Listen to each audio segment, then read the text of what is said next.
Good evening, everybody. Again, with B folded hands, I welcome all of you for fifth clinic of Advanced Gastro Summit 2020.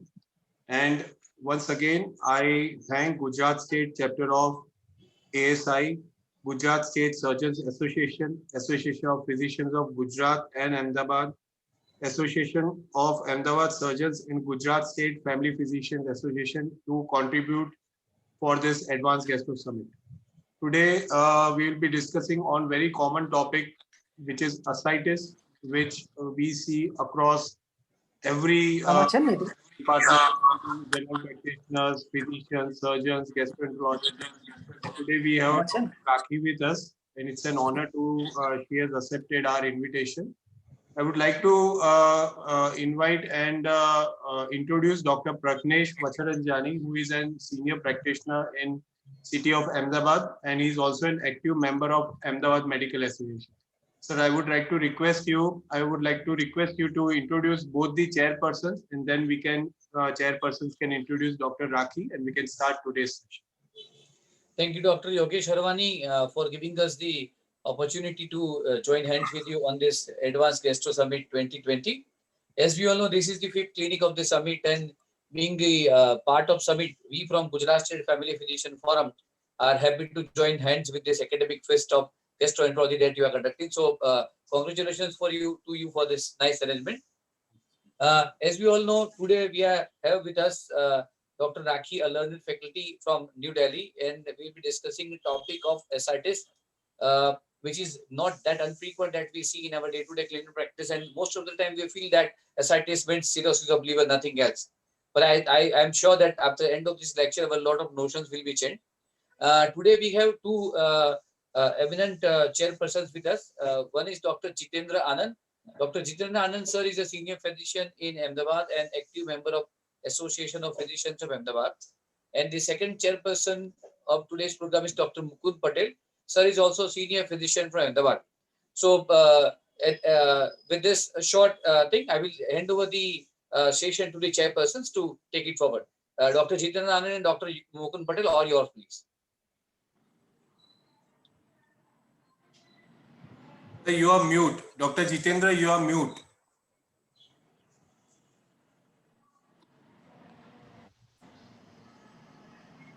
Dr. Jitendra, you are mute.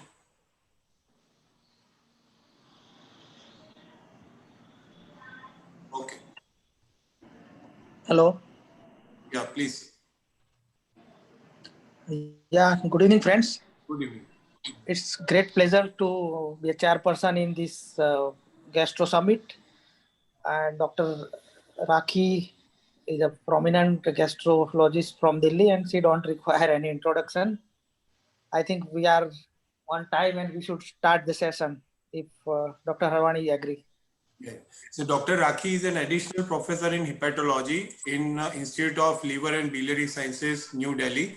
And she is now a speaker in all national conferences. She speaks mainly on hepatitis and all liver disease. She has 56 publications till date. And her contribution is very important to the field of hepatology. So I would like to request Dr. Rakhi to start a presentation on ascites. Please, madam. Thanks a lot, Dr. Yogesh, Dr. Jitendra, and for the very kind invitation, and also for making me a part of this very interesting webinar series. So what I've been asked to talk about is the stepwise management of ascites. So what I will be doing in the next 35 to almost 40 to 45 minutes I have for this talk. So what I'll be doing is I will be mainly focusing on liver disease, but while we go towards the diagnosis of ascites, so I'll touch upon how you actually clinch on the diagnosis, what are the differentials, and that's how we will go about in this talk. So this is going to be the outline of my talk. So I'll talk about the epidemiology, pathogenetic basis, and all this. I will be majorly focusing on liver disease, but yes, I will be also touching upon other causes of ascites. So now in patients with liver disease, the ascites is one of the most common complication. And what we need to understand here is that the ascites actually develops in the later part of the natural history. So a patient with compensated cirrhosis, there can be, from there the disease progresses and the patient gets to have sodium retention. There is a decrease in the renal vascular resistance and there is the presence of diuretic responsive ascites. And with time, this goes on to the development of diuretic refractory ascites, which is a difficult to treat ascites. And subsequently, the patient from here on, there is a downward course of the disease and the patient gets into a number of complications, which includes AKI, HRS, HRS2, and therefore there becomes an absolute indication of liver transplant. Now, 50% of these patients with liver disease will develop ascites over a period of 10 years. The mortality of ascites, whether it is complicated or uncomplicated itself, is 40%, but the complicated ascites will cause the mortality rises to 50% at 6 months. And these are the factors which actually predict poor prognosis, the presence of renal dysfunction, the presence of low sodium or hyponatremia, if it's a difficult to control ascites or refractory ascites, wasting of muscles, what is now called as sarcopenia, and a low mean arterial blood pressure. So all these are signs of poor prognosis which should be looked into these patients.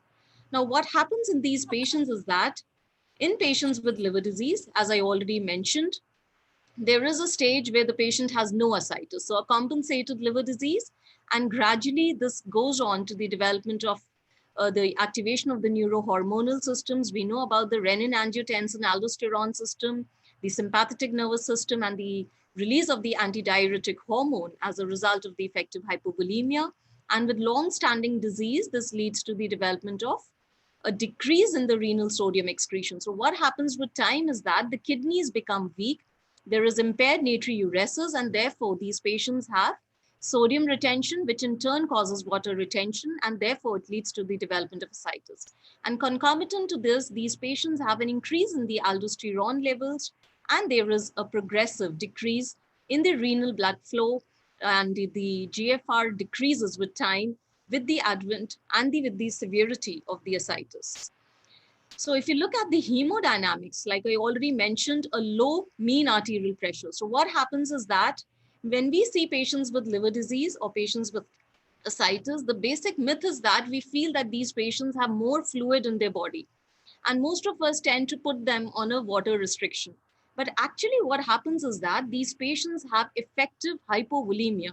So there is an effective hypovolemia because there is a decrease in the systemic vascular resistance because of this increase. So there is increase in the water retention, but the intravascular compartment is effectively hypovolemic, and there is a concomitant increase in the cardiac output, and this is called as the hypodynamic circulatory state. And if you do the hepatic venous pressure gradient in these patients, what we see is that there is increase in the wedged hepatic venous pressure, there is a decrease in the mean arterial pressure with the increase in the severity and decrease in the GFR. Now, there are some new theories of development of ascites in patients with liver disease. And what has been shown is that in patients with cirrhosis, the initial factor which drives the development of ascites is portal hypertension. And that has been already known. Now, this portal hypertension can cause circulatory dysfunction, as I already mentioned how it happens. But there is some other roles that and pathogenetic factors which have been recently recognized of increasing significance in patients with liver disease, and these include the bacterial translocation due to the pathogen-associated molecular patterns, and the gut dysbiosis. And there's a lot of research which is now coming up in these theories, and therefore it becomes important while we are treating these patients to counter and to manage each of these important factors in these patients to have a control of the liver disease, which will be determined by the control of the ascites. So the diagnosis is very important. And there is where we were discussing that it's not necessary that any patient who's coming to us is having cirrhosis. There are many other reasons of ascites in these patients. So what does the guidelines tell us? So if you have a patient with liver disease who's a diagnosed cirrhotic and comes with a new onset ascites or a worsening of ascites, it is very important for us to do a diagnostic tapping. In patients who are already known to have cirrhotic ascites and having stable ascites, we need not do ascitic diagnostic paracentesis at each time. But yes, wherever there is worsening, you have to do it. In a hospitalized cirrhotic for any complication, because in many of these patients, you have to rule out spontaneous bacterial peritonitis, especially if they also have features of fever, abdominal pain, loose stools, or if your patient with liver disease is having unexplained worsening of the liver function test, unexplained worsening of the disease, pain abdomen. So all these are indications of a diagnostic tapping in a patient who's having established cirrhosis. And after we do all this, it's also important to grade the ascites, whether it is a grade 1 or which is the grade 1 ascites, which is detectable only by ultrasonography. It is not seen. Many of these patients may or may not have pedal edema. The grade 2 ascites, which is visible by moderate symmetrical distension of the abdomen. And the grade 3 ascites is a severe abdominal distension, or what we call as the tense ascites, which is difficult to mobilize. Now, how do you do the ascitic tapping? So in patients with liver disease, as I already mentioned, if you do a diagnostic paracentesis, even without the patient having infection, it is seen that almost 20 to 27% of these patients will have SBP. So it is important that we should not be missing a diagnostic paracentesis is very important. While we are doing diagnostic paracentesis, the basic question that comes to us is whether this patient is having coagulopathy, and the coagulopathy, whether it is a contraindication, should we be correcting the platelets or the INR? And I'll be showing the data for this, whether we should be doing that or not. How do we do the ascitic tap? We use a 22 gauge needle, and at a time we can withdraw 10 to 15 ml, we can go up to 30 ml. And most of the times, what caution we need to take is that we have to avoid the patients who are having laparotomy scars, because these are the sites of collateral vessel formation and adherent bowel loops. A midline paracentesis or in the right or the left quadrant by doing a percussion would guide us to the area of safest possibility from where we can take out the ascites. And what all tests we should be sending, I'll be discussing. So about the coagulopathy correction. So this is a very large study which was done by Professor Kamath, and we know he's a hepatology expert. And what he did and his group did was they did almost 600 plus paracentesis in 612 patients. They did 1100 paracentesis, and most of these, 50% of these patients had a platelet count below 50,000. And most of these patients also have derangement of the prothrombin type. And what they found in this particular study was that there was no procedure-related complications. None of these patients required hospitalization, and bleeding events were just encountered in less than 1% of these patients. So what does this signify is that paracentesis usually is a safe procedure. It does not require a routine coagulopathy correction. However, we need to be cautious in certain conditions. In patients who have significant renal dysfunction, patients who are on dialysis, patients with CKD, because we know that here there are multiple other factors which contribute to derangement of the coagulation. Patients with very high INR, INRs above 3 with severe liver dysfunction, patients who are having sepsis, features of fibrinolysis or DIC, or platelets are extremely low and having a dysfunctional platelet. So we know that now we have the point of care test. So we are not going by INR and platelets, but we can do a TEG and ROTEM in these patients. If you have that facility, it is better, because we do it and we find that with using TEG and ROTEM, we can actually cut down on the transfusion requirements, because there are a lot of challenges of transfusing these patients with blood products. Now, USG guided tap versus a blind tap. So at ILBS, I can share with you that we have a protocol of doing a USG guided tap, because we see that over the years, this is much more safer. And I would say that even if you're not doing it routinely, especially in patients with dilated bowel loops, patients who have scarred abdomen, and patients who have large dilated collaterals, it is better to go for an ultrasound guided tap rather than doing a blind ascitic tap. Now, after we do a ascitic tap, it is important for us to see what investigations we need to send in the ascites to classify the cause of ascites. So the necessary tests, if you're doing in these patients, include a cell count, We should do an albumin level. We should do a culture, which should be inoculated in the blood culture bottle at the bedside. And at the same time, it is very important for us to do a serum albumin estimation, because this will be used to calculate the serum ascites albumin gradient.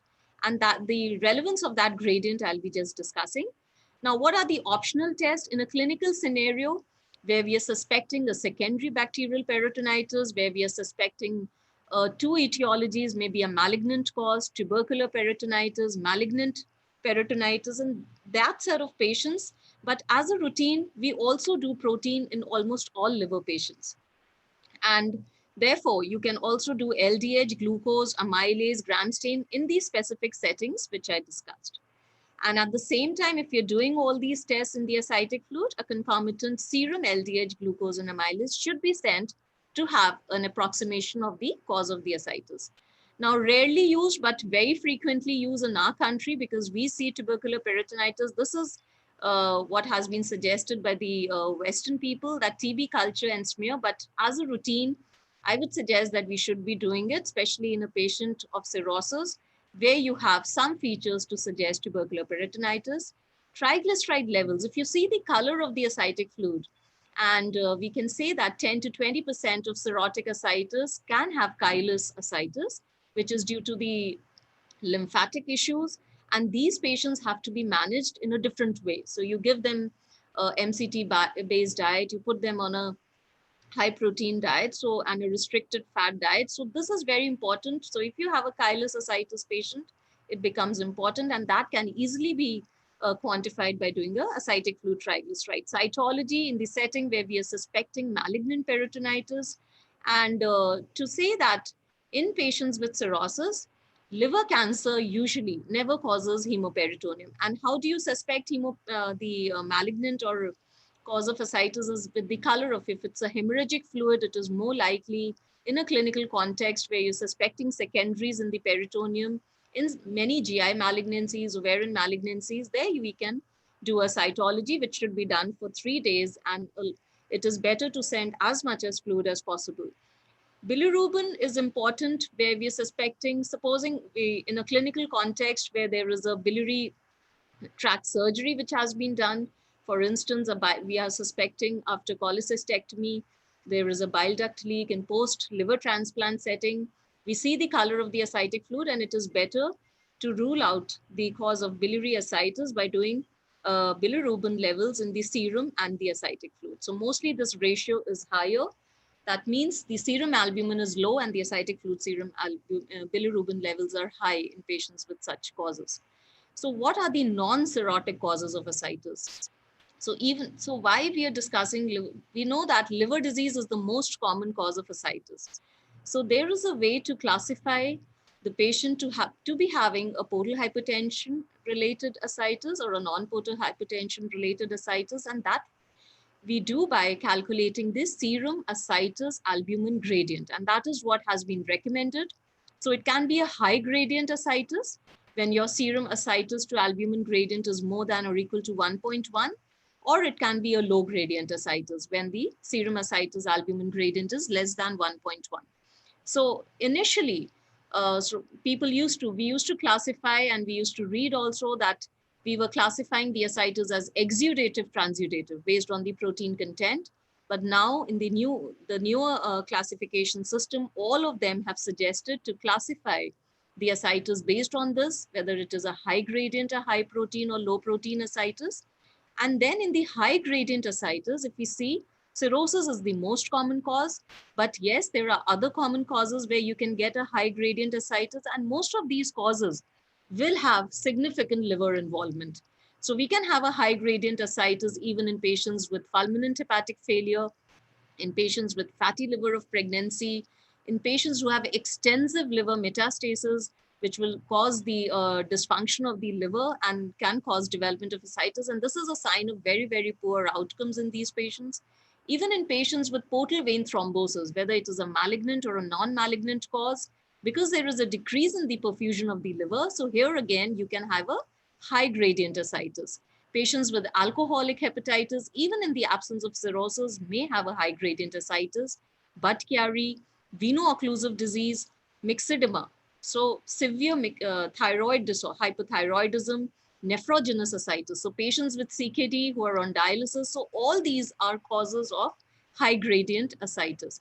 Amongst them, how can we differentiate is based on the history, the physical findings, imaging data, and then we can classify whether these patients fit into whichever etiology of portal hypertension related ascites. In the low gradient causes, important is nephrotic syndrome. And there is a difference. So in nephrotic syndrome, you will have a low gradient ascites, but once the patient is having severe renal dysfunction, there is a high gradient ascites. So many a times it is also very challenging when we see patients who have concomitant chronic liver disease and chronic kidney disease. So it is difficult for us to find out whether if the ascitic fluid is high gradient, whether it is due to cirrhosis or whether it is due to CKD. So in that set of patients, because the management becomes absolutely different. So there are certain challenges which and there can be certain other tests which can tell us how can we separate out these two etiologies, even in patients with high gradient ascites. But overall, in less severe renal dysfunction and in etiologies like nephrotic syndrome, it is usually lower gradient. Peritoneal carcinomatosis, tubercular peritonitis, pancreatic ascites, biliary ascites, like I discussed, even in connective tissue disorders. So polyserositis patients may have, and in this set of patients, there is usually a low gradient ascites. Now, very importantly, I would just like to emphasize on one very important point, that it is not necessary that your patient will fit into this or this. So there's always a gray area, and that is called as the mixed ascites. So a patient of cirrhosis may also have superadded tubercular peritonitis. A patient with cirrhosis may have connective tissue disease. So it's very important because 5% of these patients may come with mixed ascites. And if you're at a tertiary care center, you will see many more patients coming to you with mixed ascites because it's not just one cause. And again, if we have to stratify these patients, then we go by looking at the total protein content because that can tell us. So then you classify and you see that most of the times patients with liver cirrhosis will have a low protein and high SAG ascites. Okay, and then if we go back to the other etiologies, like I said, cardiac patients, they will have a high protein ascites. Patients with peritoneal carcinomatosis will have high protein ascites. So all these are very important factors which can help us to classify the type of ascites. Now we go back to the patients with liver disease. So once we have understood that this patient has ascites, which is due to cirrhosis, we need to again classify this patient, whether this patient has an uncomplicated ascites, that is the ascites which is not infected, not associated with any renal dysfunction, or the patient has refractory ascites. Now, what is refractory ascites? Refractory ascites is the ascites which is difficult to mobilize, or the early recurrence of which, that is after we do a therapeutic paracentesis large volume, it again comes back. So it gets refilling ascites is what is refractory ascites, and it is difficult to mobilize the ascitic fluid in such patients by the routine medical treatment. And this is one of the worst case scenarios in patients with liver disease. Now, in this particular heading also, there are two sets of patients. One is the diuretic resistant ascites, the other is the diuretic intolerant. Now, what is the difference? So what we see in common practice is the diuretic intolerant ascites. Intolerant patients are the ones where we are not able to step up the dose of the diuretics to mobilize the ascitic fluid because they get one or the other of the diuretic induced complications. Either they get hyponatremia, hypokalemia, they get encephalopathy, they get renal dysfunction. So these are the challenges, and that's why we're not able to increase the dose of the diuretics, and these are called as the diuretic intolerant. On the other hand, this is the type of ascites which is more often seen in Western world because our Asian patients are not able to go up to such high dosages of furosemide or spironolactone. So this is the ascites where the ascites is resistant to your diuretic treatment. So whatever dose you go up to the highest dose, and the patient is still not able to have a natriuresis, and we are not able to mobilize the ascitic fluid. So going on to the management. So first we'll discuss about the uncomplicated ascites in patients with liver disease. So whatever patient of liver disease comes to us, the management of ascites will start only by understanding the etiology of the liver involvement, because we felt that portal hypertension is the driving factor. And portal hypertension is actually governed by the type of injury to the liver. So in alcoholic patients, it is important that we ensure abstinence. In patients with non-alcoholic steatohepatitis, it is important because we just saw that there could be other causes like cardiac causes, so renal causes, which have to be assessed for the assessment of ascites in these patients. These patients may have sarcopenic obesity. So despite being they have more weight, but still they are very weak. And if you look at their muscle mass and you do, so most of the times these patients have sarcopenia. There are other, so in such patients, we have to give them a weight reduction protocol and we have to give them a good high protein diet. In hepatitis B and C, we know that we have different set of antiviral therapies. In autoimmune, in context of ACLF or active cirrhosis with ascites, we may need to give a steroids. And in patients with the decompensated cirrhosis and lesser grades of ascites, after mobilizing the ascitic fluid, these patients can be candidates for steroid therapy. In HVOTO, ascites actually responds to your management of HVOTO, which can be opening of the hepatic veins or putting a dip stent. In Wilson's disease, chelating agents are given.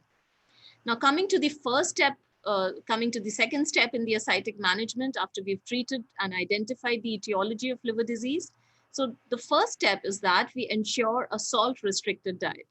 So tell you about the average Indian diet has about 10.98 grams of salt per day. And there is a regional variability in the consumption of salt from one region to the other. So what has been recommended by ASLD is that we have to put these patients on a salt restriction of around 88 millimoles per day, which accounts to around 2 grams per day of salt per day. While the EASL recommends that you can put them on a higher salt intake of around 4.6 to 6.9 grams of salt. And they say that with the stricter salt restriction, many of the times these patients stop eating, they get into malnutrition, and there are palatability issues, even though so you're aiming to achieve a salt restriction and better ascites mobilization, but at the cost of malnutrition with all its complications. So it is usually advised that we have to give them almost 2 grams of salt and check the dietary compliance day to day every time the patient visits to you by taking a good history. By taking the history, many a times patient starts taking rock salt, black salt, and different other varieties of salt, and patient starts taking any other additive, food additive. So that's very important. And if you're not able to identify with the history, you can do a spot urine sodium to potassium ratio and a 24-hour urine sodium to check the dietary compliance, because this is the most important factor.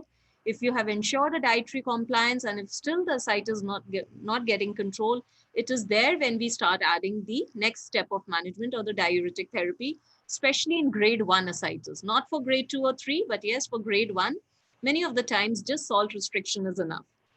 Another very important point is that if a patient with liver cirrhosis is not having ascites, there is no data to say that prophylactically, if we put them on a low salt diet, they will not get ascites. So there is no need to put patients on salt restriction if at all they are not having ascites. So there is no data to recommend that practice. There is also no data to recommend a routine water restriction to these patients. And water restriction is very, very harmful. It should not be advised to these patients, and they should, because this should be taken as a last resort for managing patients who are having hypervolemic hyponatremia and they have failed all sorts of treatment. If your patient has chronic kidney disease along with chronic liver disease, it is there when you put them on water restriction, but otherwise, these patients should not be put on water restriction.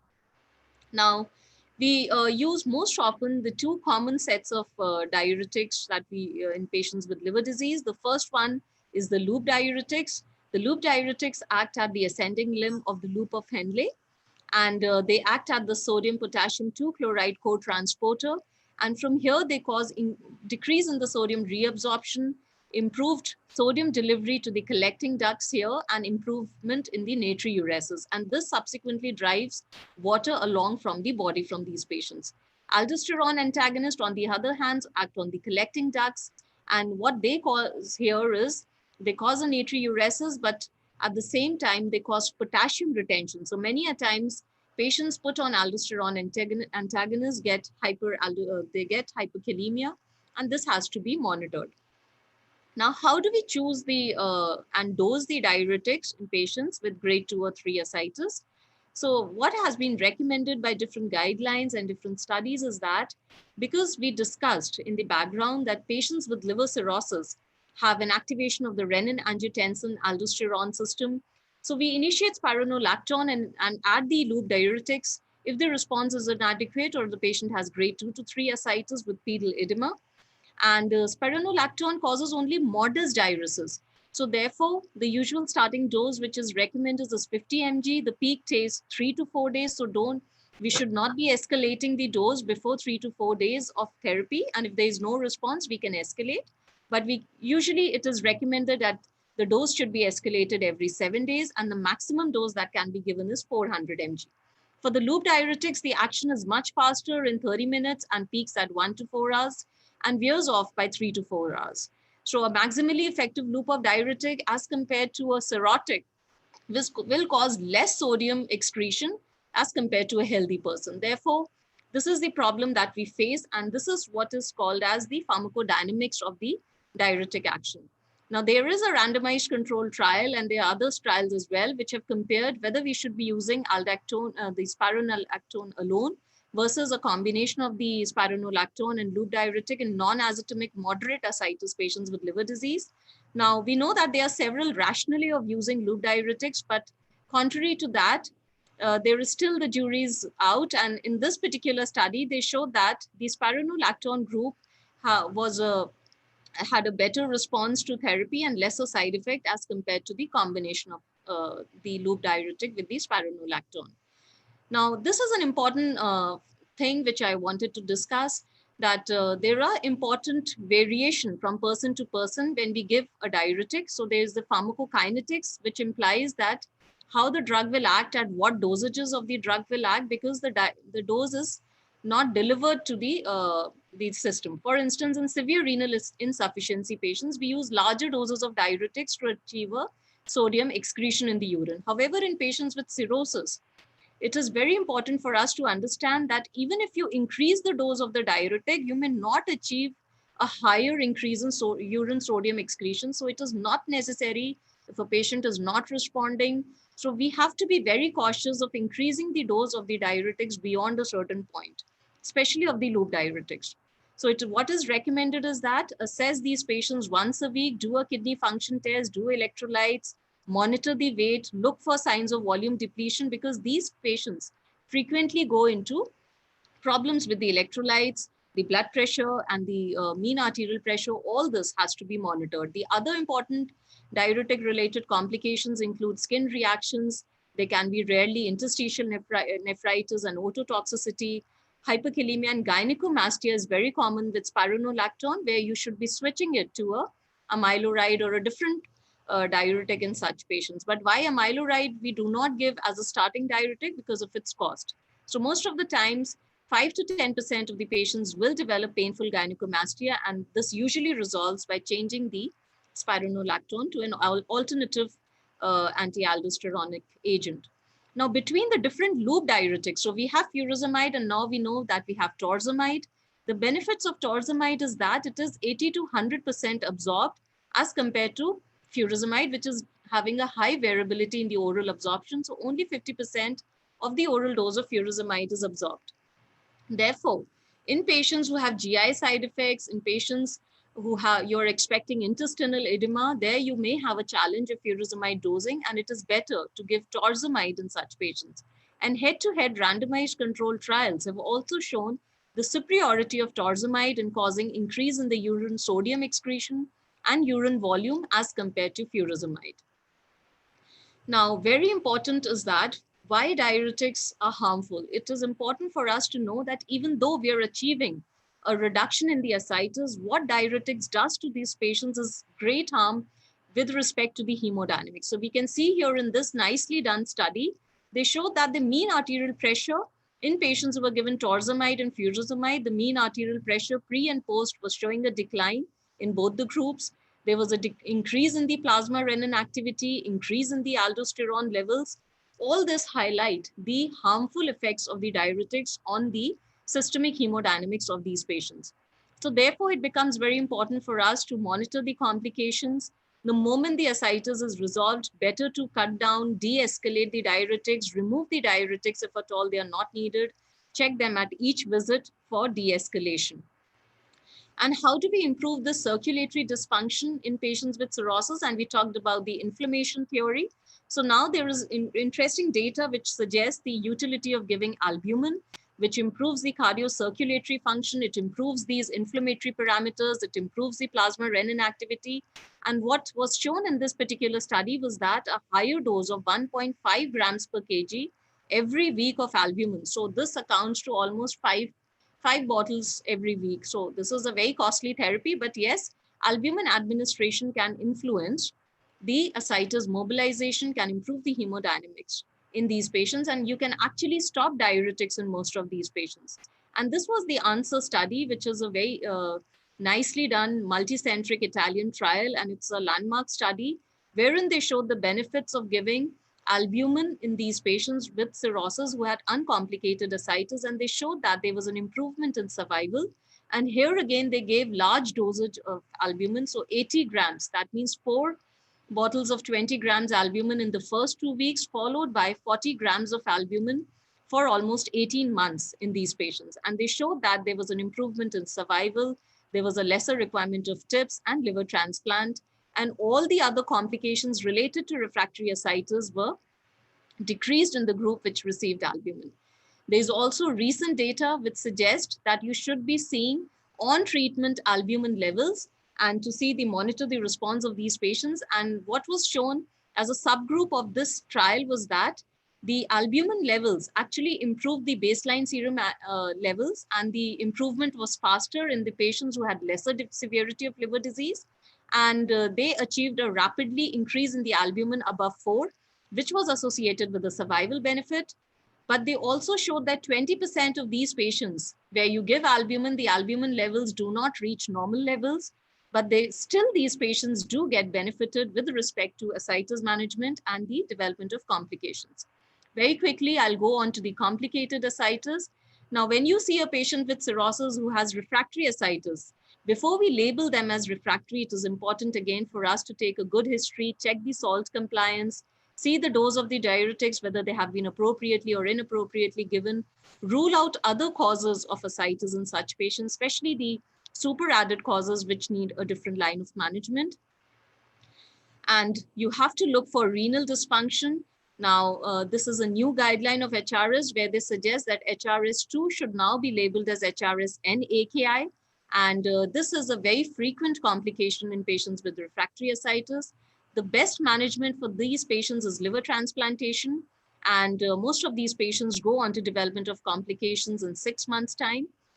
The salt compliance and the urine sodium is very important. If you do a urine sodium in patients with refractory ascites and you see that the patient is having a urine sodium above 100 millimoles, this shows that the patient is non-compliant and you have to ensure a dietary sodium restriction.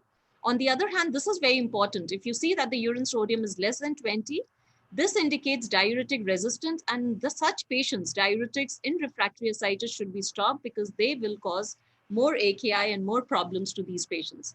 And in such patients, we can consider the option of TIPS, which is usually placed in these patients, and it will improve the portal pressure. The TIPS has been shown to improve the urine sodium excretion, the creatinine, HRS2 levels. It improves the plasma renin activity and other hormones in these patients. It improves the systemic hemodynamics, which has been shown in large number of studies. And therefore, TIPS remains a good option because it also improves their muscle mass. So there's an overall improvement in the quality of life parameters. They have an improvement in their nutritional intake after they are getting rid of the ascites. And 2-year survival benefit, if we compare TIPS head-to-head with large volume paracentesis, there is a survival benefit also, which has been shown by 3 large randomized controlled trials. Now, when you give albumin and compare it with TIPS, so if you give routinely albumin to these patients also, but you're doing a TIPS, so head-to-head comparison in this retrospective study, which came in, still showed that the control of ascites was better with TIPS as compared to doing a repeated large volume paracentesis along with albumin. Now you have to know there are certain contraindications. We should not be doing TIPS in patients with heart failure, patients who have advanced cardiac disease or pulmonary hypertension.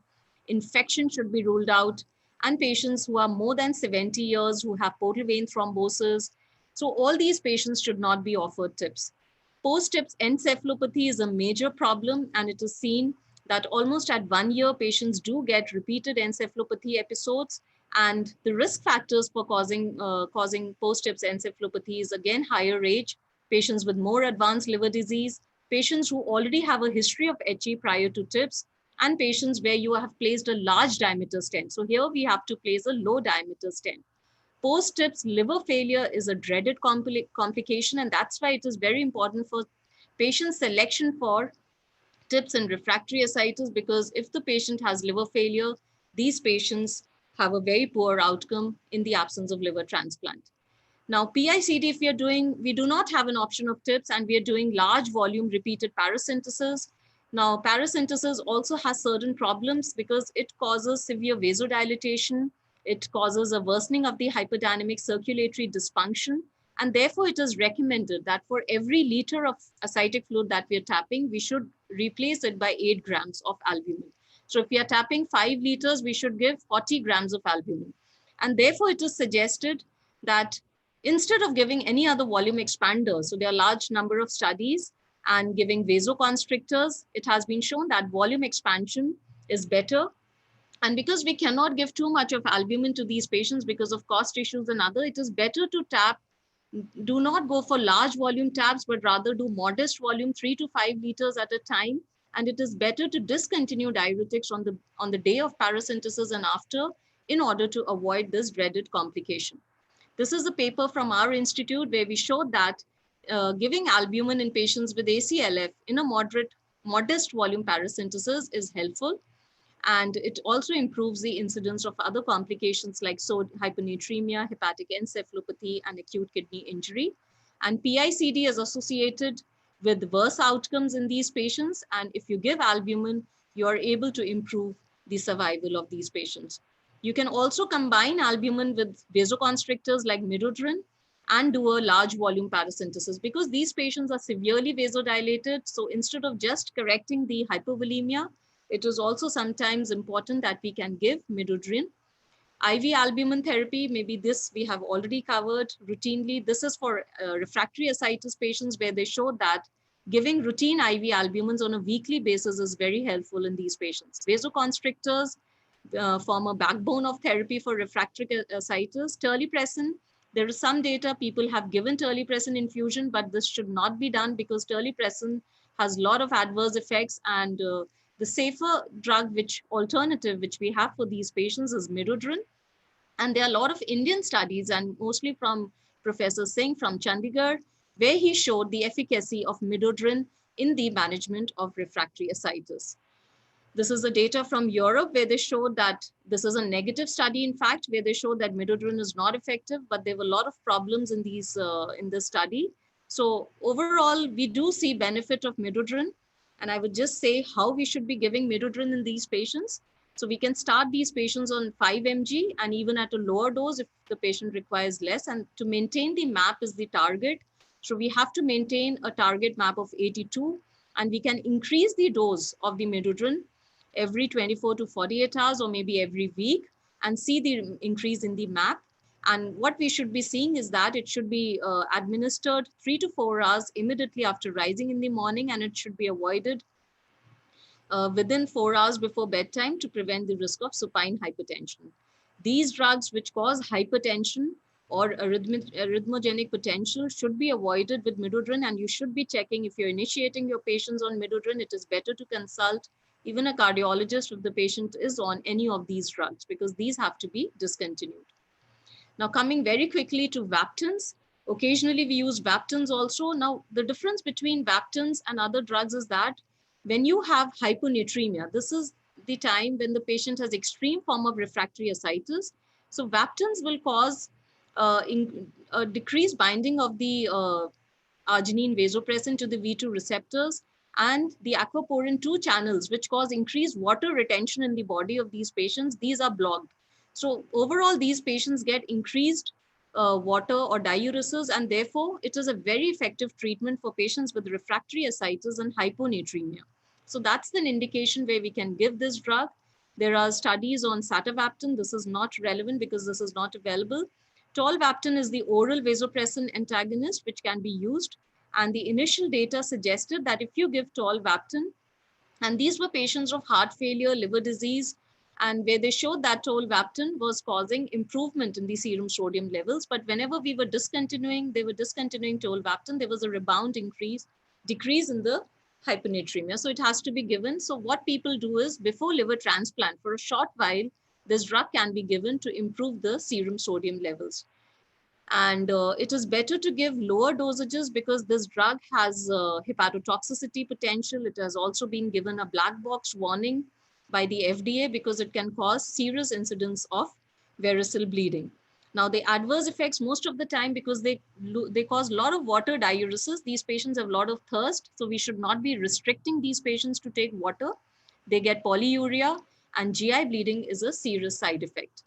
So when we should be using Vaptans, we can use for correcting of sodium. If it goes below 125, use at a low dose at a time, aim for a rise of 6 to 10 millimoles per day increase in the serum sodium to avoid the risk of central pontine malonylysis, and use only for a short-term benefit. Please we should not be giving it for a long term. The don'ts are that we should never be giving these drugs in patients who are having hypovolemic hyponatremia, patients who are encephalopathic, cannot sense the thirst, patients who have rapid onset or severe acute symptomatic hyponatremia. These are not the patients who should be given this drug. Anuric patients where you cannot have, there is renal dysfunction, should not be given, and along with inhibitors of cytochrome P3A4. These patients, the black box warning indicates that you have to be monitoring these patients because there is a risk of GI bleeding with this drug. Alpha pump, maybe this is just one study from Europe, and this is a battery operated device which can be placed in the peritoneal cavity. And I know many surgeons have joined in, say there are certain implantable devices which are available for malignant ascites in our country, but we are not using these devices for cirrhotic ascites. So this device is a battery operative, automated, so it goes on to switch off in the night time. It does not cause any, but it senses the peritoneal fluid and it removes the peritoneal fluid slowly at a time, avoiding the risk of large volume paracentesis. And this was a study from 9 centers, included just 40 patients. And they showed there was an improvement in the decrease in the risk of requirement of paracentesis, but 85 to 90% of these patients got side effects. Many included infectious complications and urinary tract infections, SBP. So this device has still not come and has not still become very popular in our country. Now, for the interest of the surgeons, this is, we see very often hernias in our patients with liver disease. And many a time surgeons want to take patients with cirrhosis for a major abdominal surgery. So this was an interesting review, which included 7 original studies, including 24 patients. So patients, all these patients had cirrhosis, whether they were in child A, B, or C. So what in these, and what was done in these patients before being taken up for a major abdominal surgery, they did a prophylactic tips. And it was seen that with the prophylactic tips, there was a decrease in the incidence of liver-related complications, which were related to portal hypertension. And this is especially a very useful strategy if you're going for a major abdominal surgery in a compensated cirrhotic who has high HVPG or significant portal hypertension. Now, beta blockers, we know that there is a debate still on, and we do not know whether we should be giving beta blockers in patients who have refractory ascites. The drugs are very, very useful in early stages of liver disease, in early decompensated patients, in compensated cirrhotic patients. But in the decompensated cirrhotic patients, the data on refractory ascites, as has been shown in a large meta-analysis, which included 3 randomized controlled trials and case control and prospective studies, did not show any benefit or harm. So the jury is still divided, but what is recommended is that we should avoid beta blockers in patients with refractory ascites, especially if they have a BP less than 90, if they have a serum sodium which is low, AKI, or infections. So they can be doing very harm. In ACLF, contradictory data has shown that non-selective beta blockers rather improve ascites, and this is the European data, where they also showed improvement in mortality. And this is the data from ILBS, where also we showed that beta blockers were improving the portal pressures and overall outcome in patients with acute and chronic liver failure. Now, this is the last part of my talk, and this is the most important thing, the assessment of nutrition and frailty in patients with cirrhosis and ascites. So nutritional assessment has to be done because this has a major role to play. And contrary to what was advised in the previous era, there was a data to say that the patients should be made supine because this will counteract the hyperaldosteronism. The recent data all suggest that all these patients should be put on an exercise protocol. They should be doing good endurance or aerobic exercise and resistant exercise as well, because this improves the overall muscle quality, the functionality, improves the frailty indices, and overall quality of life parameters and overall outcome of these patients. So to summarize, ascites is a common and serious complication in patients with cirrhosis. The management involves classifying ascites as complicated and uncomplicated. For uncomplicated ascites, we can just go on with salt restriction, diuretics, and add intravenous albumin if at all. And for complicated ascites, diuretics are more harmful. You go by your urine spot sodium to see that the patient is responder or not resistant to diuretic therapy. Put them on LVPs, consider tips of at all the patient has no contraindications. Albumin infusions are very, very helpful in this set of patients. Vasoconstrictors can be added and Vaptans in a carefully selected patient group where you have challenges with hyponatremia. Beta blockers should be, as far as possible, avoided in refractory ascites, and nutritional and frailty assessment is an integral part of management. Thank you.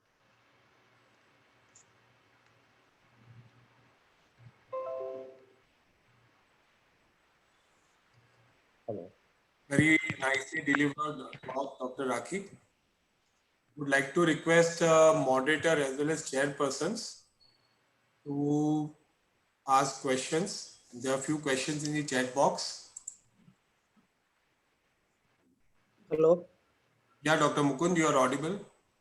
Yeah. Dr. Rakhi has mentioned regarding malignant ascites, but I think the frequency of malignant ascites, particularly in cirrhotic ascites, are also very common.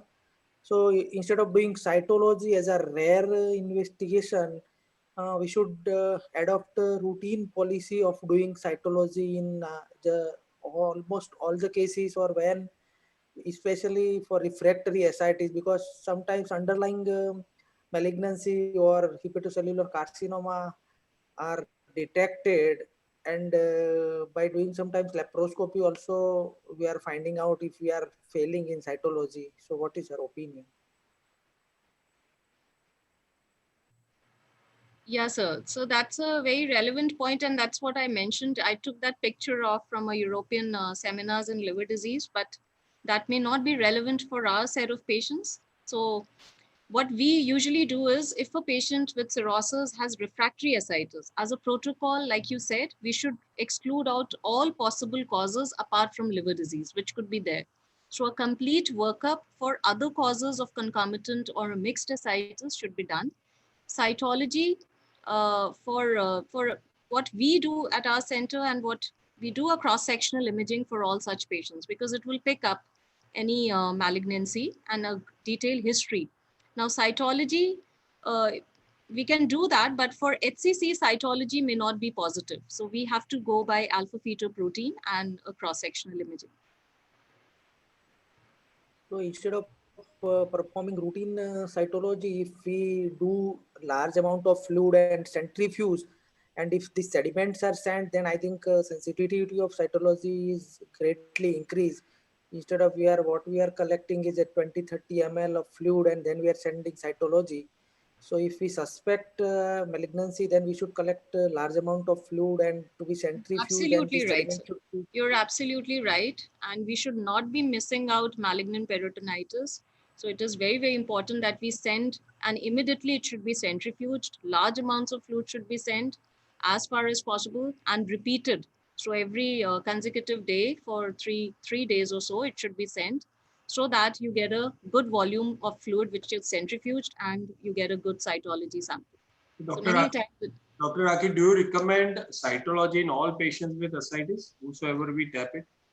So that's what I'm saying in a clinical context. I would not do for every patient, but yes, in a clinical context where I'm thinking, then I would, if the patient has a high protein, like a mixed ascites or a hemorrhagic ascitic fluid. So I will definitely like to rule out malignant peritonitis.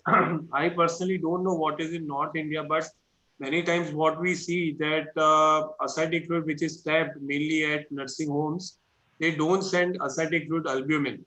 They only send protein. So the message is that you should always send albumin also, because now classification is not based on transudative or exudative, it's based on SAG, which means that if we do not calculate albumin of serum and ascites, then we may not reach a particular diagnosis. Yes, absolutely right. And it has to be done at the same time.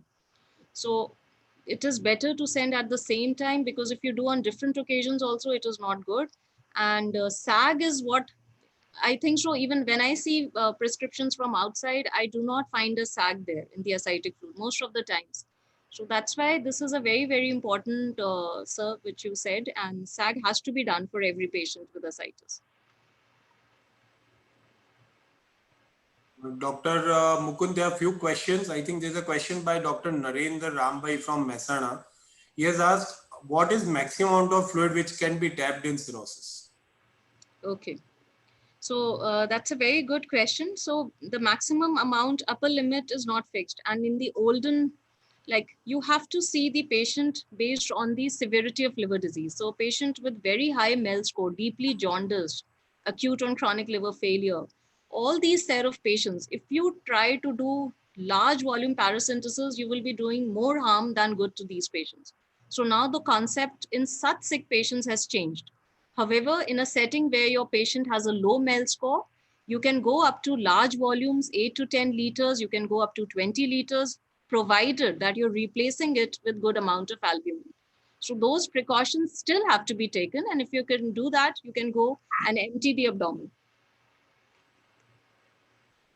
Question by Dr. Narendra again. What is the sensitivity and specificity of TB gene expert in ascitic fluid? The sensitivity of gene expert is very poor, and specificity is higher. So if it is positive, still we may consider, but the sensitivity is poor and it's an expensive test. So therefore we are not doing as a protocol for every patient. Yes, but wherever there is a high likelihood, we are doing TB gene expert, especially if a patient is on ATT, not responding. We are suspecting tubercular peritonitis based on others. So TB gene expert is a good test, which he suggested. Dr. Rakhi, there is one more question that how much albumin should be we supplement, which you already answered, but they want to know it should be given before or after paracentesis or during paracentesis. Yeah. So what is recommended is that you should give half, like it has to go with the paracentesis. So during the paracentesis half, and later after the paracentesis is over, half the bottle. So 20, so like if you're giving tapping 3 liters and you're giving 100 ml, so 50 ml during the tap and 50 ml after the tap. So that way it should be done. There is a question by Dr. Kavesh Patel from Himmatnagar. Is there any role of peritovenous shunt in refractory ascites? Peritoneovenous shunt or the Denver shunts were done previously, but now people are not doing because TIPS has become very more popular.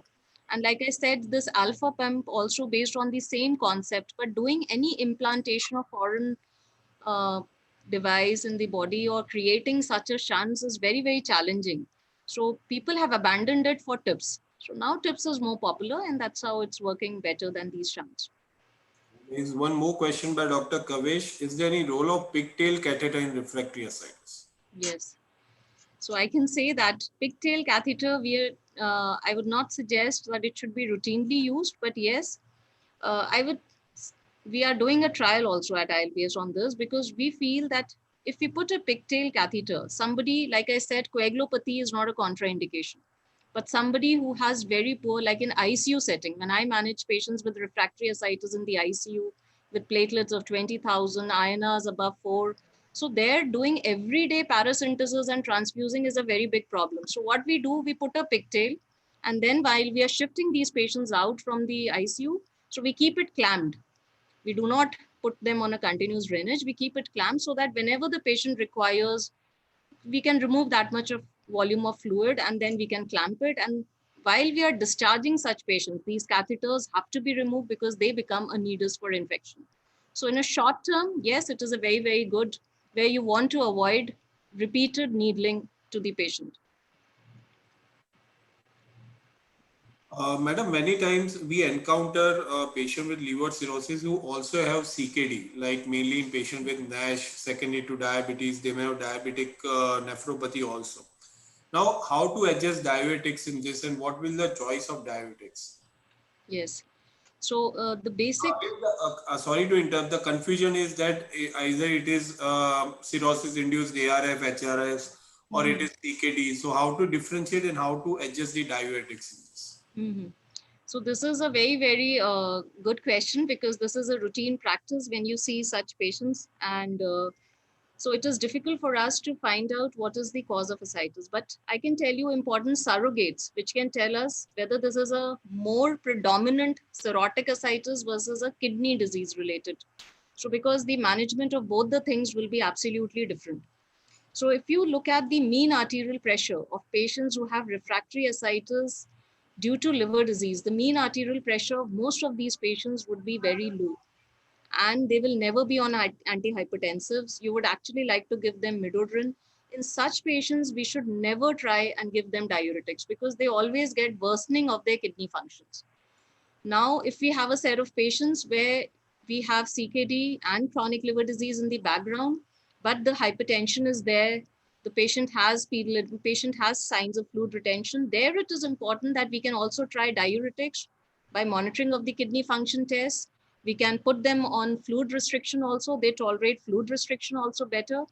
And sometimes you also have to dialyze and remove the ultrafiltration because there the fluid is different. So the management would change based on their hemodynamic profile and their kidneys response to the diuretic therapy. So that's how we have to be very cautious. And the choice of diuretic in such patients, again, what nephrologists suggest is that we initially start where we are suspecting a kidney disease predominant. We start with loop diuretic and we add aldosterone agent also. But in a kidney, liver and kidney, we can go with the combination therapy by close monitoring of the kidney function test. Ma'am, what would be the amount of protein which should be replaced in a patient of sarcopenia? What amount of protein? Yes, so protein is something which is like, I showed that even in patients with NASH related, so we have to look for sarcopenic obesity. We have to give a high protein 1.2 to 1.5 grams per kg. So most of the times they are not able to meet that with the nutritional, whatever they are taking, daily nutrition. So what we usually do is to add some protein, whey protein, or to add some branch chain amino acids. And there is some data, very nice data on branch chain amino acids, which has shown that it helps in overall improvement in the liver function. But that data is not very strong. So on a case-to-case basis, yes, with extreme sarcopenia, these are good strategies as a to achieve the target protein intake in such patients, because most of the time the dietary intake is very poor. The question by Dr. Mukund, post-ascitic tapping band-aid instead of tincture benzoin. So could you highlight what exactly you wish to ask? Actually, we are routinely using tincture benzoin as a sealing material for ascites tapping, after ascites tapping. So I have done trial using Band-Aid, this ready-made available adhesive material Band-Aid. So I think that is more hygienic and it's Okay, sir. I'm not sure about tincture. We are not tincture as such. Now we are not using tinctures. This question by Dr. Jigar Patel from Ahmedabad. Is there any role of continuous infusion of albumin and terlipressin along with furosemide for rapid mobilization of severe ascites? Yeah. I had put that one slide, but because the people from SGPGI Lucknow have been Dr. Saraswat's group, Dr. Gaurav Pandey, they have proposed the strategy of mobilizing difficult to treat ascites. So, but in my practice, I have not find it. I have not tried it also because, as I said, that diuretics can be very, very harmful in patients with refractory ascites. And the strategy that they had suggested is to do a spot urine sodium but there can be so many fallacies if you're managing such patients in the hospital. And then to manage a refractory ascites patient, if the patient is already hospitalized for some indication, yes, we can try that. But personal, I have no experience on such a therapy. Can we address few more questions, Dr. Yes, yes. There's a question from Dr. Narendra Patel from Mehsana. He has a patient with cirrhosis, ascites, hepatitis C, and HIV. So he wants to know, do you recommend liver transplant in such patients? He's 38 years of age, and he also has a past history of alcohol.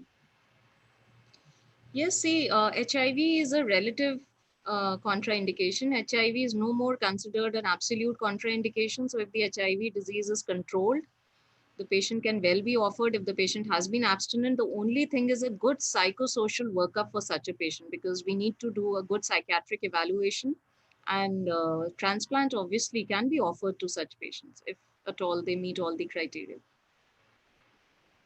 Very basic question, but I think it's important question that what is the preferred site of ascitic tapping by Dr. Jitendra Kumar Shah? Yeah.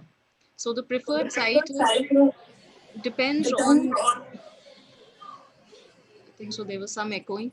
So the preferred site of ascitic fluid is can be left side versus the right side. Now, if the patient is are on lactulose, so they can have cecal distension. Therefore, it is preferred that the patient, you should be tapping on the left side. But again, you have to see for other organs. Sometimes patients have huge splenomegaly, huge hepatomegaly. So the choice of the tapping has to be 2 centimeters medial and cephala to the anterior superior iliac spine in either right or the left quadrant, taking care of the bowel loops and the adherent scars. And the collaterals, obviously. Dominant collaterals should be avoided. One last question by Dr. Jitendra Anand, who is also a chairperson. Sir wants to know that what is role of calcium channel blockers for portal hypertension and alcohol dehydration? So calcium channel blockers actually cause more vasodilatation. So usually they should be avoided as far as possible in patients with liver disease until and unless the patient has a difficult to treat hypertension where you have to add other agents to control, like in patients who have concomitant CKD or patients who have uncontrolled hypertension. But as far as possible, we should try and avoid because they can cause more severe vasodilatation. Alcohol abstinence itself has shown to improve survival in 50 to 60% of the patients. And that's why it is always recommended that we should give a trial of nutritional support and alcohol abstinence to again judge the patient's liver function for a consideration of a liver transplant, if at all the patient has presented with ACLF.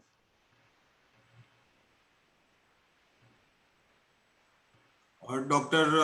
Pragnesh, Dr. Mukund, and Dr. Jitendra Anand, would you like to ask any further questions? No, thank you, sir. So,